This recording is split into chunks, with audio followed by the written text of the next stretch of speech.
they gave participants a statement that was from, someone in the left side of politics and ascribed it to Trump Hmm. and gave it to people that were, like, self-proclaimed Trump supporters, and they were like, "Do you or do you not endorse this statement?" on, like, a Likert scale, which, for those that don't know, is basically the, like, 1 to 7 where you go, like, hard disagree, a little bit disagree, neutral, very agree, super agree kinda thing, and you can label it any way that you want, but they were much more likely to say that they agreed with the exact same statement or like a similar sentiment or something like that when it was from someone that they had like tribally ascribed to being like the leader of their thing or speciation event.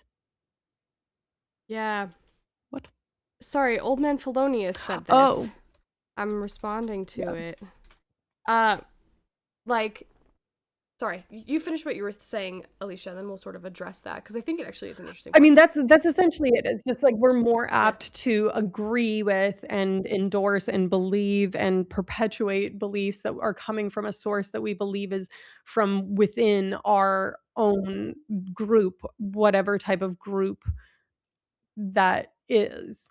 And that data is reflected in like Supreme Court justices and stuff like that. Again, that Yeah. same researcher, Peter Ditto, did research where they looked at they had I think it was like testimony or something like that from people that are in the party that they would be ascribed to, so, like, a leftist kind of, like, testimony in Ruth Bader Ginsburg's case versus Brett Kavanaugh, is that one of them?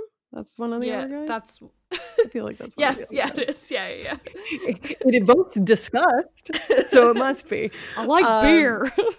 anyways, but despite the fact that, like, I mean, very much as, left-leaning person, I would like to believe that we're better at, not being, so partisan in what we believe subconsciously, and that we evaluate everything, fairly and unbiasedly. We're just as biased. It Yeah. like, across all of it and across our highest and supposed to be most impartial people, the Supreme Court, they're still Yeah, biased. 0% And it's impartial, it's yeah, unavoidable, I yeah, guess is the point. yeah.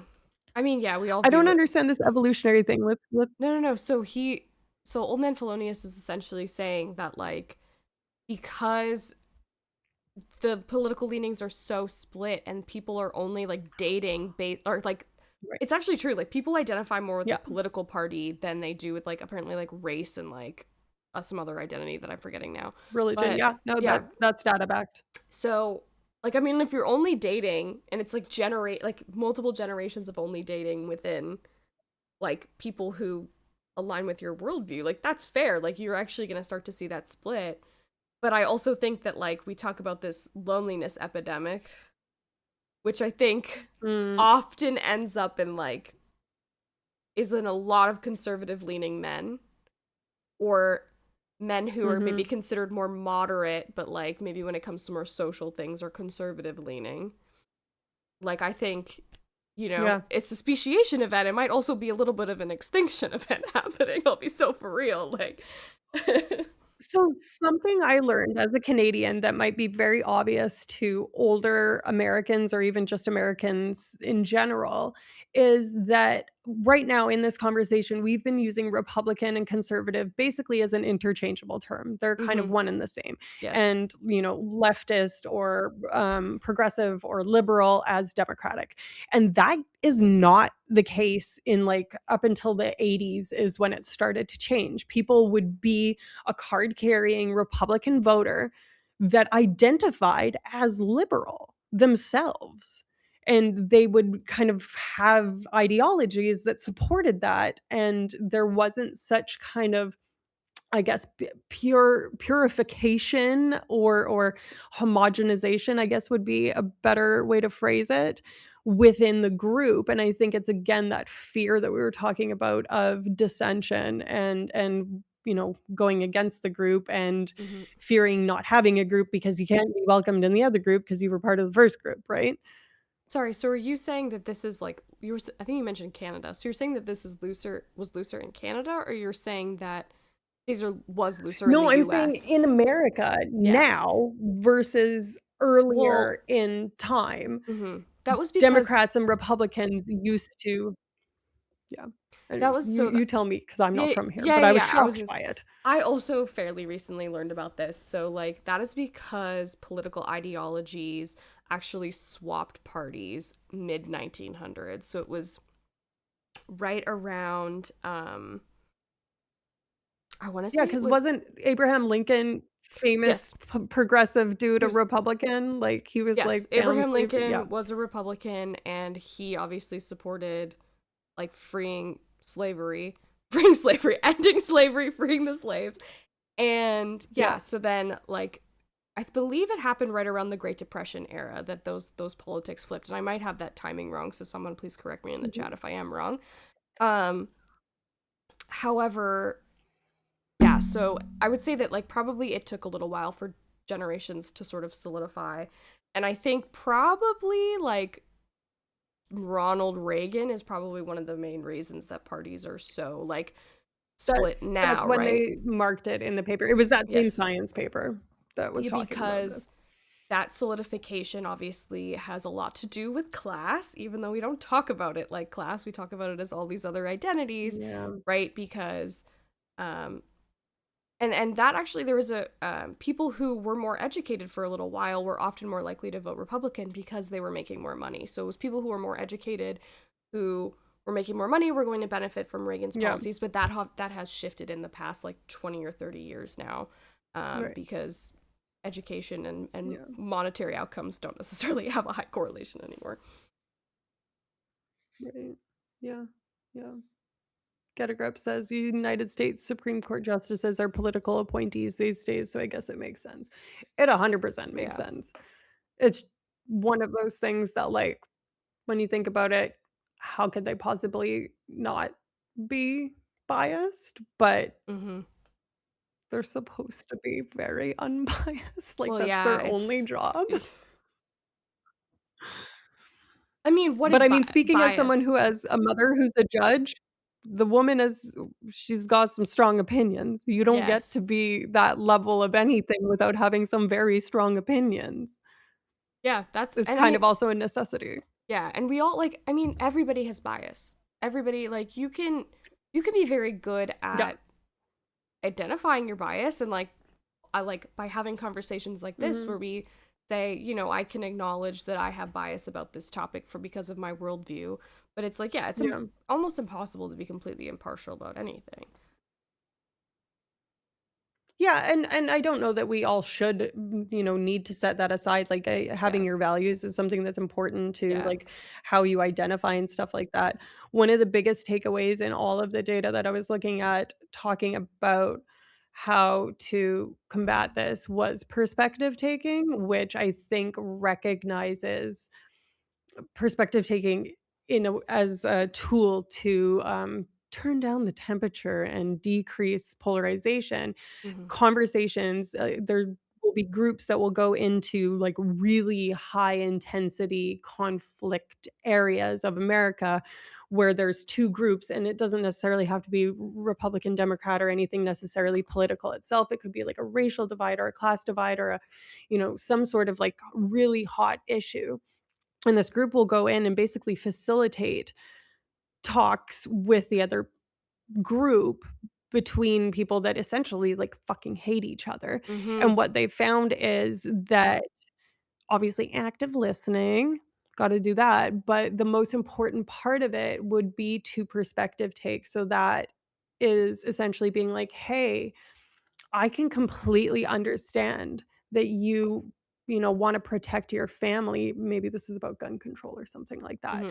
I have a daughter or a son too, and I would, do anything to protect them. This is me, someone that's potentially in this role play anti, gun or pro, more stringent gun laws, talking to someone that's like, I don't know, an NRA person. That's a thing, right? NRA? Rifles? Yes. Yeah. Yeah. Um, anyways, and so you speak to them and you acknowledge the reasoning behind their thing that you disagree with. So you say like, "Okay, I can completely see why you would want to protect your family. I also wanna protect my Mhm. family. Here's some common ground." And you establish common ground and you kind of like extend that proverbial olive branch, and it sounds like really fucking duh when you think about it, Mhm. but it's really fucking hard to do if Mhm. you're not invested at if you're not patently obviously invested at the beginning in changing their mind, which is very difficult to do if you're not genuinely interested in Yeah. talking to that person and understanding their perspective. Like, it's transparent Yes. when people are just doing it to try and get you on their side. They're baiting you into the conversation so they can be like, "Here's why you're wrong," and people sense that.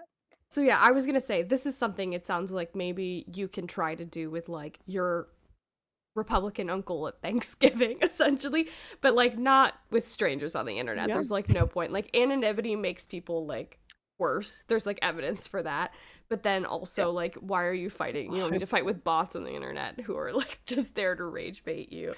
But yes, Right. like if you are trying to like Yeah. actually you're invested in having a relationship with somebody, but like they have some hairy opinions, like yes, active perspective taking and saying, I can see why you have that why you feel that way about this thing. Have you considered Mhm. looking at it from this perspective? Yeah. Um, I find that mhm, difficult. I was yeah. doing that while I was in California with my family. Most of my Uh, family's, like, pretty they like to think that they're a really, like, progressive people, and then then we'll they just say say some things that I'm things. like, "Oh, do we believe that? Do we They're endorse very that? That attractive sounded for a racist almost." brown man. Yeah, it's chaos. Um, Right? Jesus fucking yeah. Christ, I can't believe that. Um, yeah. Uh, I mean, in that way, it's like in this era, we have to protect our mental health in any possible way that we can, right? It's like if yeah. yeah, like I definitely try to avoid those conversations where necessary, and I definitely probably could have like I've before he passed, like I've had conversations with my grandfather about why he can't say those crazy natives. Like he asked, I'm like, we could be more Yes, empathetic, maybe, and not you know what I love. mean. Don't And say it's like that. that wasn't a relationship that I was actually Yeah. invested in. But if it was somebody that like I don't really care that much, I'm gonna protect my mental health. I'm gonna protect my peace, and I'm not gonna try to like perspective Right, take or which is fight with them. crucial because like, Yes, we yeah, can't do any change without being well ourselves, right? that's Like, we're fair. not gonna be effective change makers if we're not,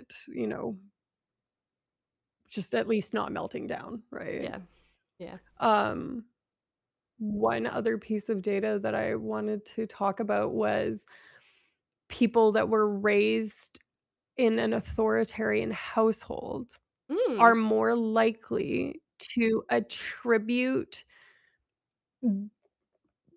they have a hostile attribution bias. So they assume when people are disagreeing with them that they're doing it from a hostile perspective. So if you think about, potentially upbringing and that sort of thing and how that might kind of also engender this reluctance to be kosher with the other side and friendly and stuff like that, the data supports that as well.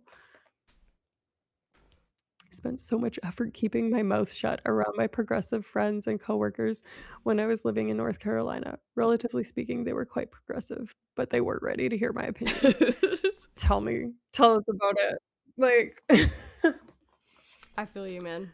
Sometimes there is like moments that I'm like I am a like I consider myself a leftist and a liberal, but occasionally I'm like that's a little too far left for me. Like it happens very rarely but I'm like Yeah?